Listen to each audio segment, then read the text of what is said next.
ਵਾਹਿਗੁਰੂ ਜੀ ਕਾ ਖਾਲਸਾ, ਵਾਹਿਗੁਰੂ ਜੀ ਕੀ ਫਤਿਹ.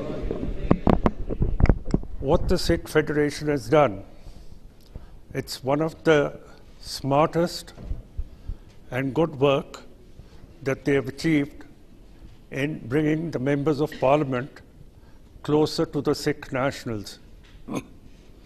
I have very little time, but in those few minutes, I wish to state that the experience of Operation Blue Star with the Indian military, and not without British and Soviet support, demolished one of our holiest edifices in 1984. And subsequent to that was followed Operation Woodrose, in which Sikhs were lifted from every nook and corner of every village and sent into sort of concentration camps where there was no access to them of a lawyer or their families. It is one of the worst experiences that we have gone through. And we have always prayed that justice be done to the Sikhs, and the scalawags who are involved in this genocide be put before the International Criminal Court at The Hague. That has always been our dream. Apart from that, the Sikhs need international recognition, which you honorable members have so gracefully done. And we appreciate all that has been done for the Sikhs, especially the Labour Party, but I wouldn't praise the Labour Party for what it did in 1947 when India was partitioned between the Muslims and the Hindus. The British were under obligation by treaty of 1949 and earlier, after the Anglo-Sikh Wars,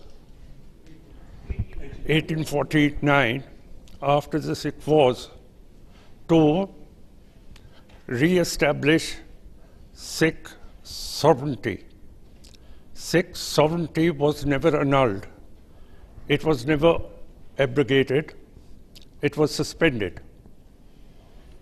In 1857, the British government abrogated the Mughal Empire, the Muslim Empire, which means it was dead and gone, but not the Sikh sovereign principle, which was only suspended, and anything that is suspended can be recreated once again. And it was the duty of the Attlee government in 1947 to give us a piece of the cake while abrogating Muslim sovereignty. They created a Muslim state in the subcontinent, and the Hindus, who had never had a state in history, they were given the plum state of India. Coming to buildings, Sikh memorials, I think we Sikhs have an equal right to a patch of land in London, in the Indian High Commission.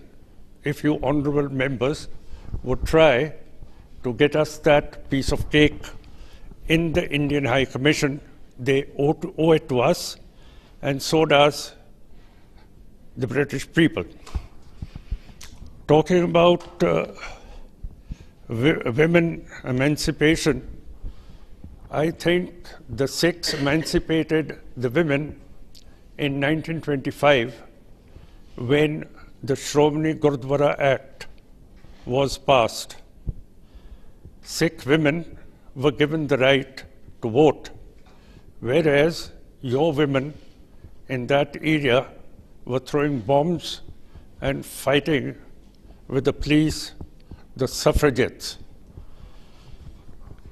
I think we should, as an example, bring the Sikh women up in future, and the Sikh Gurdwaras should help sponsor Sikhs into national politics of whatever party prevails in the British Isles. Since so many honourable members of Parliament are here, I would request them that if the Secretary of State, Belfer, could pass the Belfer Declaration for the Jews, homeland for the Jews in Palestine, we would all be very grateful to you, sirs, madams, if you could take up the cue from there and pass a declaration in the British Parliament for a Sikh state, just like the Belfer Declaration in the 1920s after the First World War. I do not know what hesitation the French have in giving us the right to wear our turban. The Sikh soldiers in the First and Second World Wars, with the help of the Allies, they liberated France from the clutches of the Germans twice. And if you see the pictures of Sikhs marching through the Champs-Élysées after the war, you will find many French women breaking their ranks and kissing the Sikh soldiers on their cheeks. Though, miss, it's very difficult to find a cheek of a Sikh to kiss. But they did it. So I think the French have to be goaded, and we can't achieve very much in the Punjab or in India, but our party has said that if the French do not honor our turban, then India should not buy the Rafale aircraft, the fighter aircraft. We would rather that India buy some other submarines and fighter jets from the continent or from the Americas. Now the question is that the press in India, it's not free. It's Hindu dominated, and Sikhs in the English papers are referred to as terrorists, extremists, hardliners, and radicals. The unfortunate analysis of this terminology is that the Americans and the Canadians pick out one of the terms from terrorists, extremists, hardliners, radicals, and they think that we belong to the terrorist groups, and they deny us our visas on this very strength. I'm happy that the British government doesn't follow that precedent, as a result of which I'm here to talk to you, honorable gentlemen and women, ladies.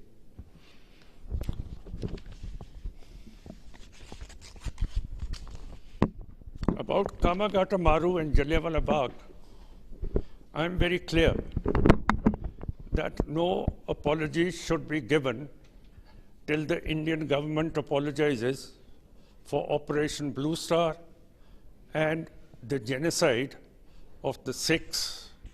I remember when your Prime Minister was in Amritsar, the Hindu lobby asked him to apologize about Jallianwala Bagh, but why not about asking him about the Indian Prime Minister and Parliament apologizing for Operation Blue Star? After all,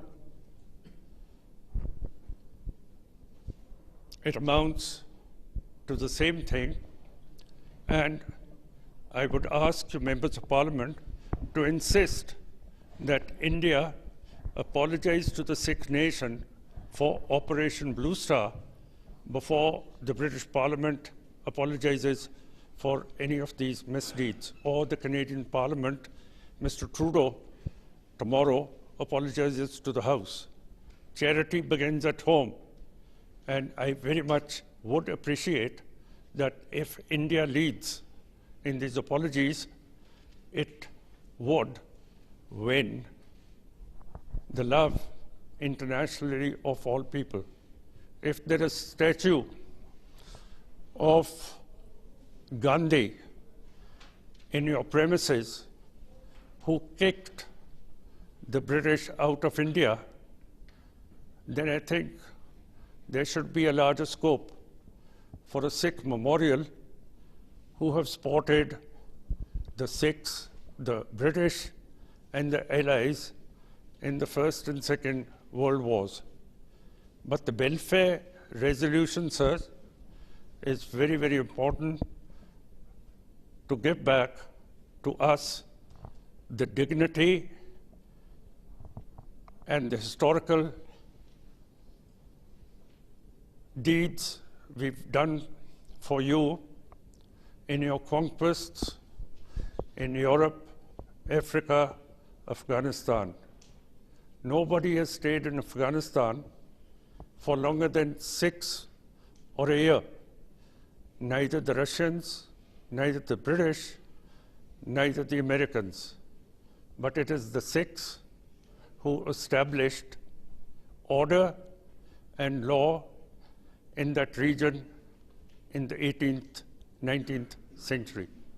So, if we've given you so much, we would like you to give us a welfare declaration which sort of helps us to redraw the boundaries of India, and we would be happy with a buffer state between Islamic Pakistan, Hindu India, and Communist China, who are perpetually at one another's throats.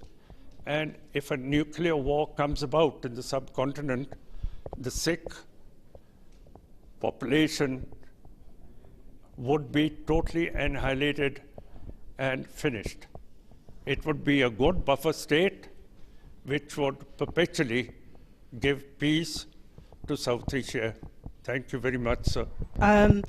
I wanted to make comments on one or two of the points of the manifesto, and certainly on representation. I would thoroughly agree with everything that has been said about women's representation within this. But I think when you're looking at representation, from my perspective, I would also ask you to look at the electoral system. You know, the system that encourages plurality, I think, is extremely positive.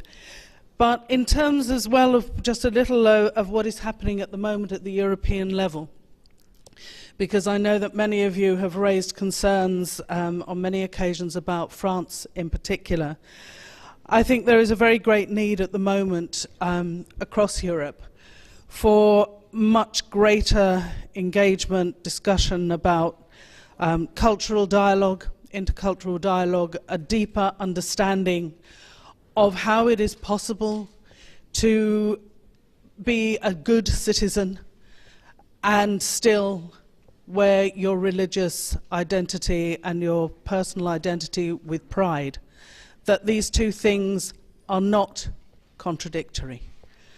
And I think we need to work very much on that. And I was very struck by what was just said as well by the Honourable Speaker in terms of questions about terrorism and the way in which a whole people are sometimes blamed for the actions of a few, and that in itself is no way forward in terms of peace and dialogue. And that I think is something which the Sikh community, and certainly from the UK, can really bring to that wider understanding across the whole of Europe about the importance of being able to be yourselves and part of the society within which you live, an active part of that society, an integral part. I also wanted to say a little about the need too, in all of our countries, to support the work of the equality commissions, the human rights and equality commissions, that are really important in terms of guaranteeing the rights of people. We're working at the European level to try and ensure that the recording of hate crime, hate speech, is clearly there in all our countries. And I think the UK has something to offer in that respect. And in terms to what is currently happening in India, which has been part of the discussion this afternoon, the chair of the delegation from the European Parliament to India at the moment is a British Conservative, Geoffrey Van Orden. And I would hope that you are talking with him about the need for a guarantee, I think, of a recognition of a plurality of faith too in India, because this is a subject that's been raised with me by many. And of course, a recognition of the historical wrongs, not least in Operation Blue Star, because that scar still runs very deep indeed. And there is work I think we can do together on that. And lastly, because the current politics, you would, I think, expect me to say a word about the referendum. I will not tell you how to vote. My view is clear. But please make sure that everybody in your community is registered to vote. Vitally, vitally important. Because you have no choice about whether you vote or not, or how you vote, if you are not registered. I know people here will be. You're very active, you're very aware of the importance of politics, but that referendum on the 23rd of June is of vital importance. And personally, I think the European Union will be much weaker if it loses the Sikh voice from the UK. Thank you. YGK Khalsa, YGK Fateh.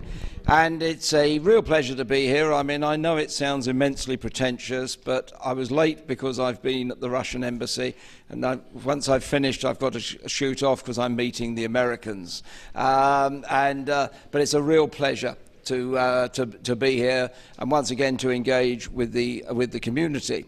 Because although self-evidently I'm male, self-evidently also I'm pale, however, I would say I'm still very active in fighting on behalf of my constituency and indeed of this community. And that may be why my majority went up 40% at the last election. And it is interesting to reflect that this is 1 year, just over a year from the launch of the Sikh Manifesto. And there's still a lot to do, but we've actually made quite a bit of progress. We've been making sure on the implementation of the ability to wear turbans, not just on construction sites, but also in large engineering sites. The attempt by the Education Department to take Punjabi off the curriculum, where they've had to retreat on that and on some other languages. And I gather that it was mentioned earlier about the tremendous campaign, and I mean tremendous campaign because it united all of the community, all of different groupings within the community, and politicians of all parties, the campaign to free Simranjit Singh from imprisonment in Portugal. And that didn't just involve the British Parliament, it involved the European Parliament as well. It involved those from different parties. But we focused on the core issue, didn't allow ourselves to be diverted, made very clear. Simranjit Singh had been given asylum, had been given the protection of this great country. And therefore, if anybody had any claim that he was in breach of those conditions, they should have taken it up with us, not by trying to sort of wait till he'd left the country and then trying to seize him in another country. And I think that was, that subterfuge, and I think that has sent an enormously important message. Because had we not succeeded, then anyone who's got leave to remain. Anyone who had asylum in the UK would have been wondering, am I safe to leave these shores? Otherwise, such similar action may be taken against me. So I think not only was this great in the individual case, it was also established an enormously important precedent. But it also showed the community how well, by working together, they were able to achieve that result. It took a lot of work. I remember when I was interviewed by one of the Sikh channels, and they said, this was on the day that he was being flown back, they said, what was your first reaction when you heard that Paramjit had been released? I said, well, I'll be honest. My first reaction was that saved me an awful lot of work. But it was a great victory, and one that the community should rightly be proud of. But there's still more work to do, isn't there? I think Rob has mentioned that he and I have went down to meet the Minister about the question of a memorial of the Sikh contribution, not just in World War I, which is obviously the subject of many exhibitions in the Gurdwaras, but also in other conflicts, and that's been mentioned several times.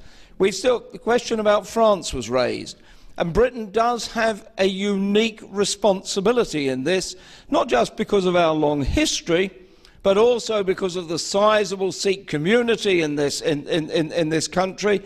We have a responsibility to represent those interests within the councils of Europe, where, quite frankly, because there are smaller communities in those other countries, those voices don't get heard.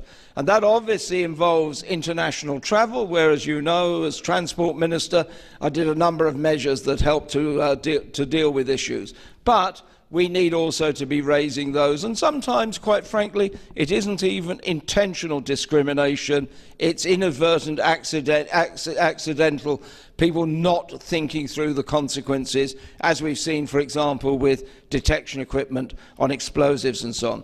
The issue of the census is still ongoing, and the consultation, and we need to be pursuing that quite rightly.